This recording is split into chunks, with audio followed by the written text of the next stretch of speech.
everybody, welcome to my channel as the garden turns. So today is Friday. You know I like doing like unique recipes on Friday, and so everything except for these lemon dipped shortbread cookies are gonna be homemade. You can make these homemade as well, but I figured why not just buy them at the store. They had lemon shortbread, so I bought some. So today we're going to be making some lemonade mini cheesecakes. This is a recipe for 2, so this would be great for your Valentine's Day dinner or lunch or whatever you want to make. And I'm going to be putting them in these heart-shaped molds. My mom bought me these a couple years ago, and I love making things in these because they're just so cute. Okay, so first you're going to need to crush some shortbread. I've never had these before, so let's see what they look like. They look sort of remind me of like the Girl Scout cookie that I've been seeing. And it says no high fructose, corn syrup, or artificial flavors. So that, I guess, is as natural as you're going to get buying from the store. So we're going to put in about, let's see, 1, 2, 3, 4, 5, 6, 7, 8, maybe 8 cookies, half the pack. Okay. Yep, that's half the pack. And I'm going to see how this does. So you need to crush these cookies up, and then you're going to need about 2 tablespoons of melted butter. And I am using, as you can see, unsalted. So I'll be right back after I crush these and get this butter melted. Okay, so I got my butter melted, and then I have my cookies crumbled. I crushed them with my meat mallet. That is actually a thing. It's a meat mallet. I'm not just making that up. That sounds really bad, but let me show it to you because I do have a meat mallet. And this is actually a meat tenderizer. Yeah, it's pretty, it comes in pretty handy. It has a flat side, and it has this really like tenderizing side. Okay, so I use this side to crack, bust up my cookies. Okay, so you want to mix this together here. And I do see there's a big piece still. Just crush it with your hand. Mix that up. Get that butter all mixed in. All right, next you want to take your molds here, put in some of our butter cookies, basically what we made, butter lemon cookie crust, and then you want to put this in and press it down to form your crust here, like so.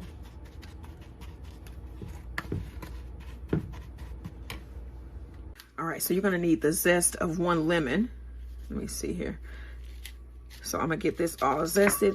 And then you're also going to need a teaspoon of fresh lemon juice. So I'm just going to squeeze 1/2 of my lemon into my actual mix for my cheesecake. Okay.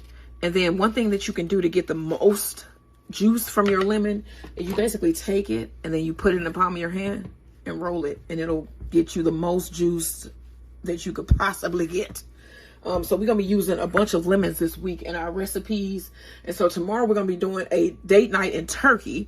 And I'm going to make a tilapia, a whole baked tilapia, and some balloon bread. And it's going to also use some lemons. So this week is going to be filled with lemon recipes. So let me get this lemon zested. And then we will make the filling for our lemon cheesecake. All right, now you need 6 ounces of cream cheese. You want this to be room temp, soft.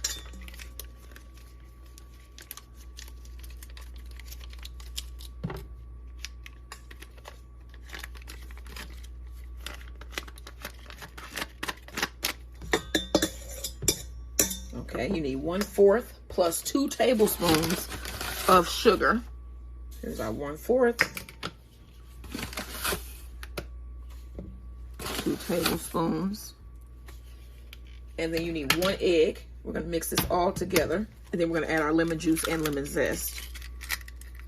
And then you want to save your eggshells if you want to garden along with me for your garden. So I have a video on my YouTube channel that shows you how to make your eggshell powder. It's really easy, and it helps your garden out a lot. You have to buy less things from the store. Okay, so we're going to blend this together. Okay, next you want to add a teaspoon of lemon juice, and I'm just going to squeeze this over my hand so that we can catch the seeds. I still see one little one, but you can see all the seeds are in my hand here. Put a little spoon. It's a really small one. Okay. And then you want to add your lemon zest.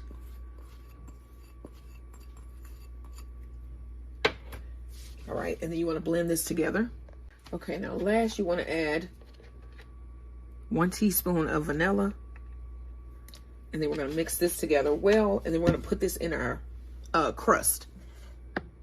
Okay, next I'm going to split this up equally here between my two pans.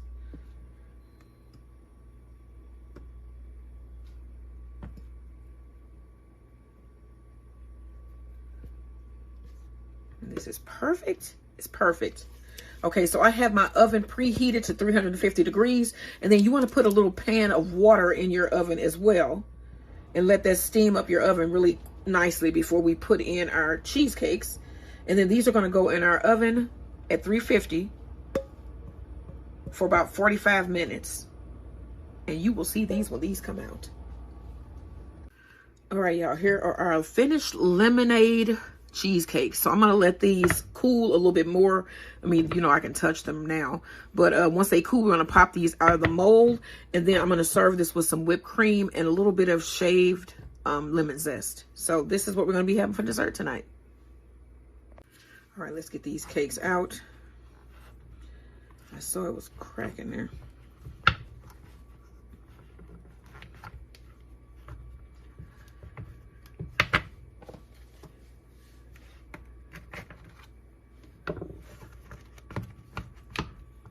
Cool. Okay, y'all, that is beautiful. We got one out.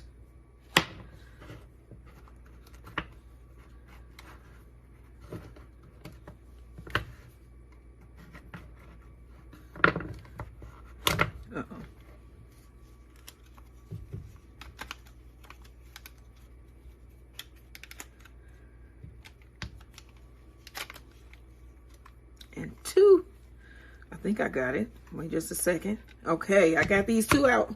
All right, y'all. These look beautiful. Let me see a side view here. Oh, look at that cheesecake. That looks so good.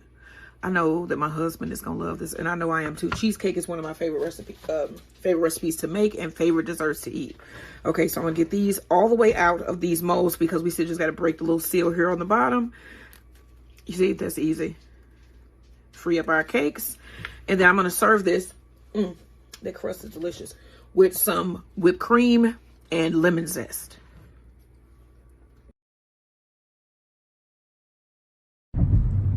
Okay, y'all, so we are expecting some snow here in St. Louis City, about 10 to 12 inches.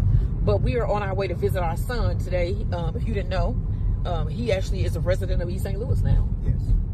So we are going to go visit him and drop him off some stuff for the winter storm so that he can make it through all right. But on our way over here, I want to tell y'all a quick story about the 1917 East St. Louis massacre. Now, this is going to be, what they call it, like a trigger? It could trigger. It's graphic. Yeah, it's pretty graphic.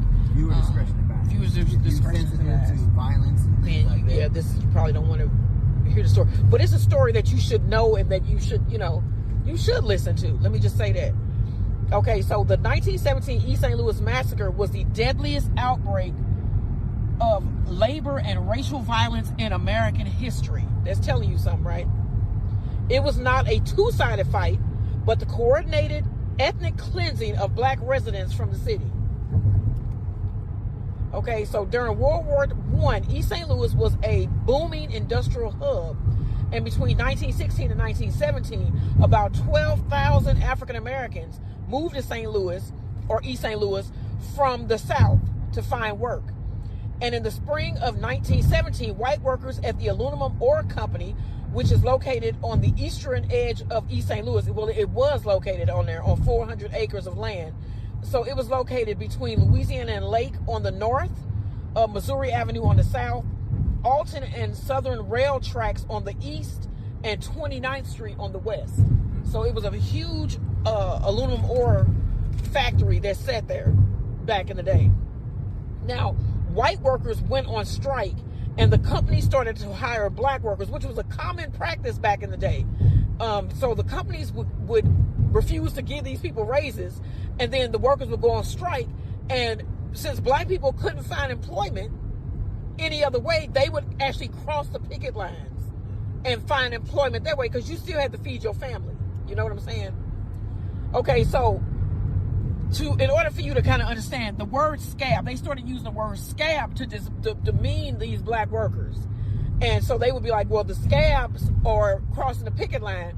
And then that also gives you a way to dehumanize somebody. So they would call these black workers scabs. You can see that we are going over to East St. Louis here.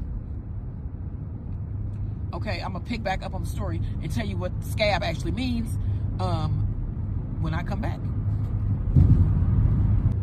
Okay, so the word scab is a racial term for strike breaker. Specifically, they use it in St. Louis and East St. Louis. And it traces back to about 1200, the year 1200. And they used it in England, and it was meant, it meant scoundrel or lowlife. And then also yeah, it goes back to 1200. And then they also used it like if you had like a skin disorder, they would be, you know, because I mean, it's a scab. So they would call you people that had like leprosy and stuff like that, they would call them scabs. Like scabies. Yeah. Now, they would use this to describe people who took jobs, which most of the time back in the day would have been black people, because like I said, they couldn't find employment. So during the 1917 massacre, it functioned as a permission slip for violence. And it allowed white workers to frame the violence not as murders, but as a practice of saving their livelihood. You know what I mean when I say that, right? Make it right. Now, the white mob frequently would combine the word with racial slurs in the 1970s. And when the black worker would cross the picket line, they would call them a scab. You know, you insert the word. Okay. You got to remember also, a lot of those black people that moved up here, the 1,200 black people that moved up here, were moving up here to escape violence and the Jim Crow laws that were down south. Right. The Great Migration. So, you know, it didn't really change once they got here. Okay. I think we are going to get caught by a train, y'all. Hopefully it's a metro link. Yep. So on May 28th, 1917, during a city council meeting, white workers complained about the so-called black invasion. And a mob of 3,000 white men rampaged through downtown, beating black residents and destroying property.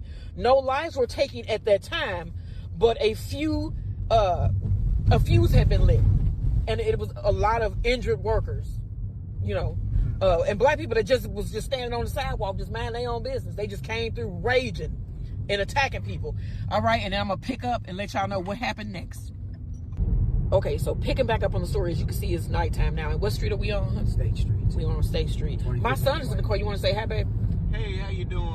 To all Watch those it, people out there. Okay, so we are doing the story of the East St. Louis massacre. So picking up on the story now, after 1 month of uneasy peace, on the evening of July 1st, 1917, a car filled with white men drove through a black neighborhood. What do you say instead of? What did you say? Open fire. And they opened fire into houses.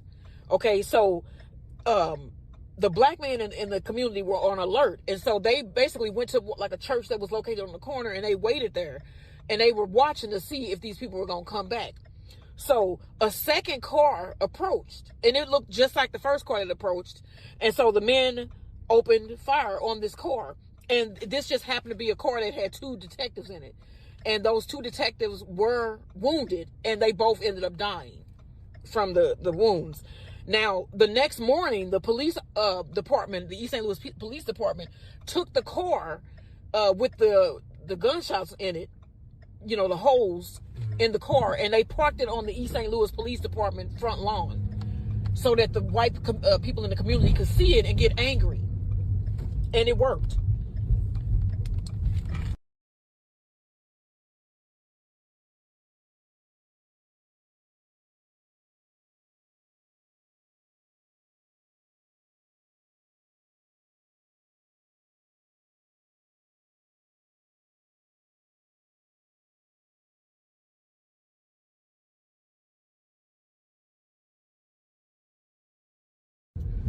Okay, so on July 2nd and 3rd, the city exploded. Mobs of white men and women poured into the streets, and they pulled black passengers off of streetcars and beat them to death.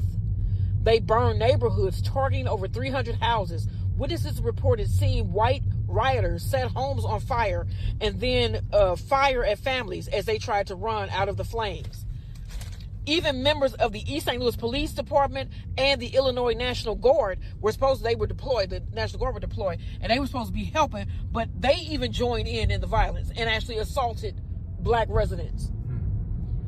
Now, over 1,000 black residents fled toward the Mississippi River, escaping across the East Bridge. Some were fired on while trying to swim across the river. The official records from 1917 listed 39 deaths, but that number is usually rejected because it was a lot more. Most historians estimate between 100 to 200 people and as high as 500 people's lives were lost during this massacre. Now, the only people that were charged were black folks. They did charge a couple white people, but I'm not sure if they even got convictions. And if they did, it wasn't for murder. But they actually convicted a black man, a black dentist, and they said that he was the agitator of this race massacre, even though it was that's insane. Yeah. Now, over 6,000 residents were left homeless and fled the city permanently. The famous silent protest parade was held in New York, where 10,000 black Americans marched down 5th Street in New York in total silence. That should have been something to see. Yes. If y'all don't know, I got a flashlight. Now, there are key historic sites related to the massacre, including East Bridge, where I told y'all they tried to run across to escape the mobs. 10th and Bond is where the drive-bys actually happened with the police when they fired on the car. 1700 Bond Avenue is the former home of Dr. Leroy Bundy, who was a prominent dentist who was falsely accused of basically starting these riots, these massacres. That's the black man I was telling you about. Yeah. 11th and Macklin is a site where white rioters pushed into the residential areas and set fire to homes. Now, 100 people were indicted. Many of them were black residents. 10 black men were arrested and convicted of the murder of the 2 police officers and were given 14 years in prison each.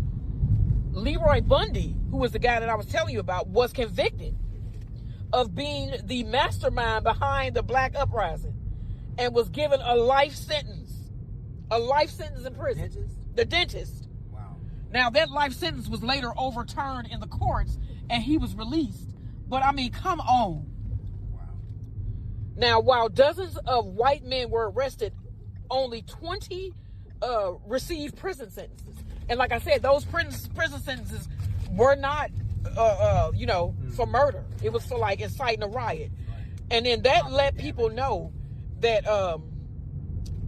white supremacists start being like, well, they let them do that to all those black people and they got away with it. Right. So that caused a lot of uprisings, especially in Chicago. There was a massacre that happened in Chicago at the, is it the pool that they had? They were like in the lake, in the lake, and a black man floated over on the color, on the white side, and they attacked him and took his life. And a lot of white people thought, since they got away with it in East St. Louis, they could get away with it all over America. And that started the Red Summer of Violence, that black people called it, because they were allowed to do these things and get away with it. So was that before or after like Rosewood and 1917? I don't know. That was around the same time as the Tulsa. Yeah. 1917. About the same time. So yeah, it was just and this is the East Bridge we're about to go over. So black people tried to run across the East Bridge. They tried to swim across the water to get to St. Louis because they were basically being chased and assassinated. Right. And some people jumped into the water and then they were fired upon when they jumped in the water. And people ran across this bridge sort of like they did during Katrina. Yes. And they were just being picked off as they ran across the bridge. When they got to those upper parishes. Yeah. They would come over when their town, it was flooded in the lower parish. And this was all because people who needed to work went to work. And they felt that they had crossed the picket line and they were trying to steal their jobs. As you can see, the arch. And the arch wasn't there at the time that this happened. And you can see the water as well where they tried to swim across. And as I said, some historians have placed the number at 500 people whose lives were taken. Mm-hmm. So that is the story of the East St. Louis massacre. And hopefully you learned something from that. Bridge there. That is. This is right here. This the East Bridge? Yeah. Oh, I thought that was. It said East Bridge. I thought it did say that, but I thought that the East Bridge was metal. So, all right, y'all. This is metal. Oh, okay. So this Okay, so now I'm gonna do our cheesecakes here. I'm gonna put one on the plate. This is the perfect recipe for 2. And then I'm gonna get a little bit of whipped cream, whipped topping anyway.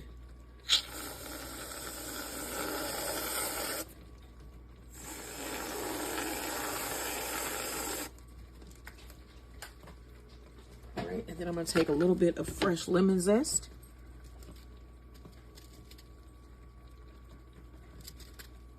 Put it on top.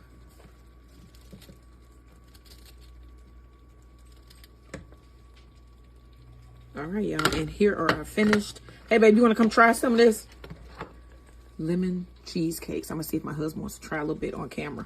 Let me grab a fork.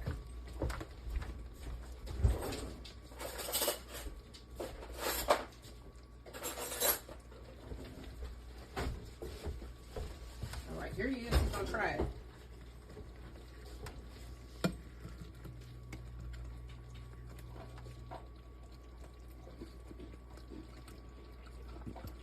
That's fresh.